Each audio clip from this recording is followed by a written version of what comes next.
Hello everybody and welcome back to the Dragon's Library. Today we are going to be talking about God of War Ragnarok.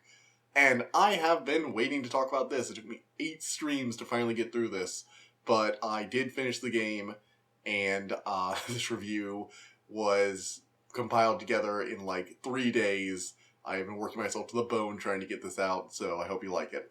Anyway, let's move on to the game. So God of War Ragnarok is a hack-and-slash action game released by Santa Monica Studios in partnership with Sony Interactive for a PS5, well I guess PS4 and PS5 exclusive due to that whole PS5 shortage thing causing a lot of PS5 games to become PS4 games as well. I think it's still on PS4 too.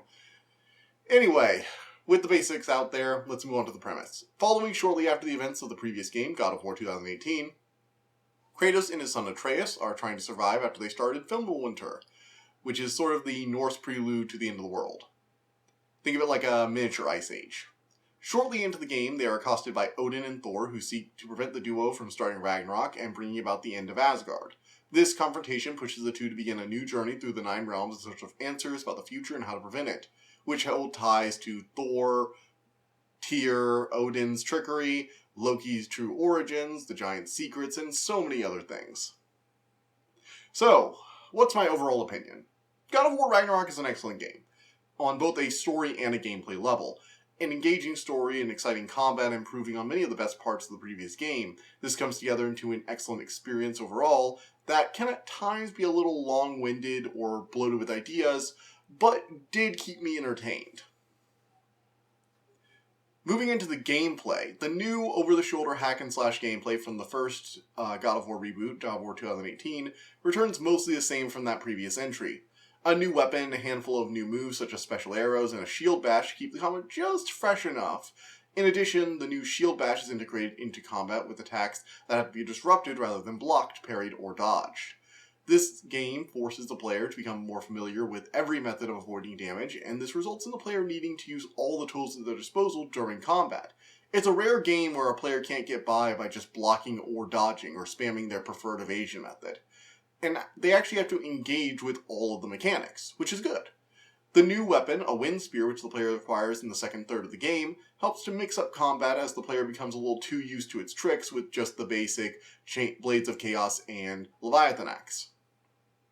Despite these high praises, it isn't perfect. The camera is still way too close to Kratos, limiting the player's field of view. When mixed with large swarms of enemies and lots of ranged attackers, combat can become sometimes a bit too busy for players to effectively manage. This was a minor problem in the first game in my opinion, but the more intense combat in Ragnarok focusing on larger groups and ranged attackers amplifies the issue. Allowing the camera to be drawn back a bit could easily fix this. In addition, although you get the spear in the second third of the game, it does take a really long time to get to that point, which is another problem I'll be getting into later. And after learning the shield bash, combat doesn't really evolve much from the last game until you get the spear.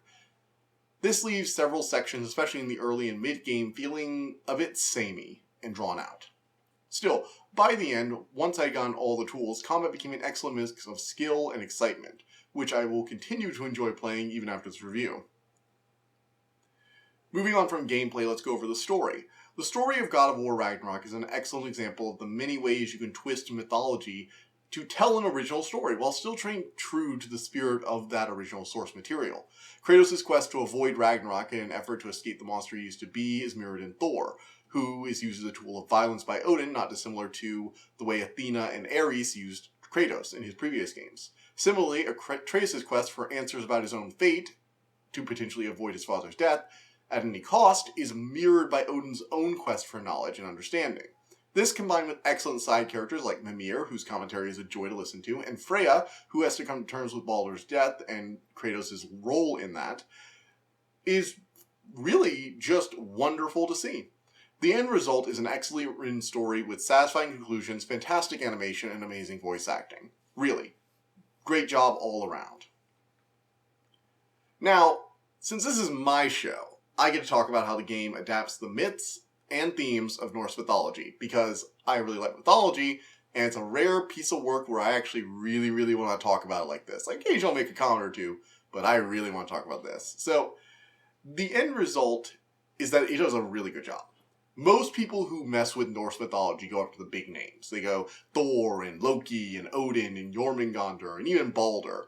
But God of War is, at least in these last two games, has focused just as much on the more interesting, subtle aspects, like the wolves that chase the sun and the moon, Skoll and Hati, or Agrabota, who in Norse myths is one of the parents of Fenrir along with Loki. Loki gives birth to a lot of the monsters of the Norse pantheon, the ones that are destined to cause trouble during Ragnarok. In addition, the story twists those old myths around three main concepts, one of which is a minor spoiler. First, Odin is very much kind of a dick and likes to rewrite narratives to suit his needs. Second, Loki, or Atreus in the game, was not present during many core myths, thus leading to some deviation. Finally, the prophecies of Ragnarok that Odin learned of from the giants were a trick by the giants who hid the true prophecies, which were similar but showed the downfall of Asgard instead of all of the realms. Despite these changes, however, many of the core characters maintain a connection with their mythological roots. Loki ends up creating both Jormungandr and Fenrir, becoming essentially their father.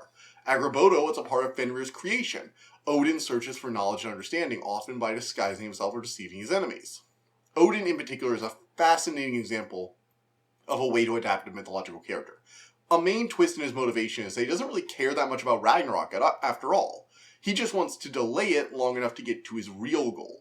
Odin hopes to use this crack in the fabric of reality caused by Ymir's death, part of the Norse creation myth, don't worry about it, at the spot where he killed Ymir, to learn the truth of where the gods came from and what expected of them after they die. His parallel with Atreus, both of them wanting answers the universe says they can't have, are obvious, but this also harkens back to the tragedy of the Norse gods themselves.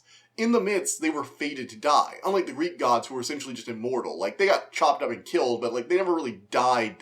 They were just in horrible agony or thrown into Tartarus or something. But the Norse gods could be killed. They were destined to be killed. Odin points out that thanks to gods like the Aesir, mortals know what happens when they die. They go to Hell, or Valhalla, or the Elysium Fields, or the Fields of Punishment. But what happens when gods die? What do they do? What happens to them? Why do they exist to answer the existential questions of mortals, but are in turn denied answers to their own origins and fates?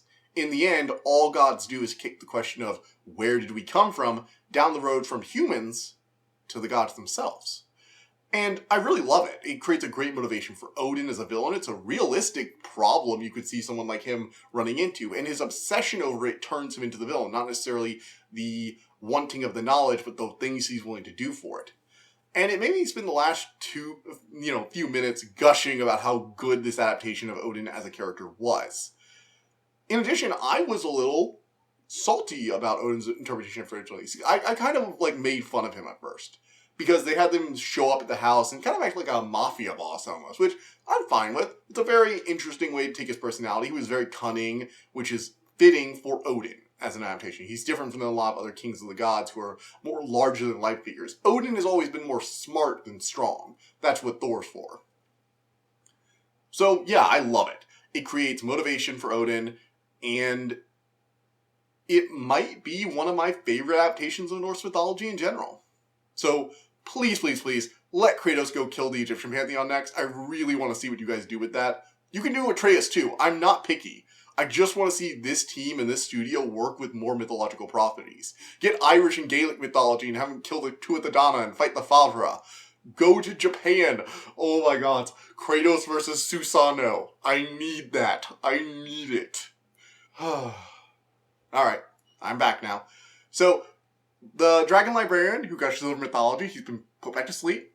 We can get back on the review proper. So, issues. The game isn't perfect. No game is. But I could go on about how the combat balances, making Kratos a badass with a challenge by allowing you to destroy basically any single enemy, but having to deal with groups is hard, or how Atreus' solo sections show his growing independence, and I just did mention those two things. But that's part of the problem. I talked about a lot, and the game is just too damn long. I have been streaming this 2 times a week for over a month now. Eventually my streams were getting to 3 or 4 hours too. I only just finished recently with some minor side questing in between those streams on my free time, and my total playtime was over 40 hours. Even taking away the side questing, the game was easily 30 hours long. That's a lot. And it often felt very dragged out. This was most clearly seen in a side plot where Atreus is dragged into a secret giant sanctum and forced to help a whole new character, Agrabota, who I actually do like as a character, out with her chores. And the scenes just drag on, and it's like, okay, now do this thing, and then do this thing, and then do this thing. Now you're going to go into the caves with me. And there are tons of little tiny fights in between, but it's very light on gameplay, and mostly you just steering the characters through passageways.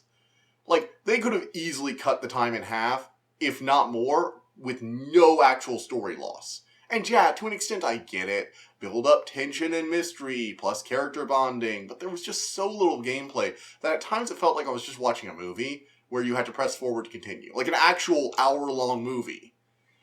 And it's not that there was too much content, it just felt like there was just pointless walking or little battles that weren't meant to actually challenge you but just eat up time. Like occasionally I would run into these flying enemies that are mostly just pests that annoy you in larger group battles, and they'd just be there to break up these long walking stretches that they apparently needed so much, and it's just not necessary. It's not that there's too much content, it's just that some of it felt like pointless anime filler, and that's not a good thing. However, despite all of this, I did still really like the game, so let's get into the conclusion.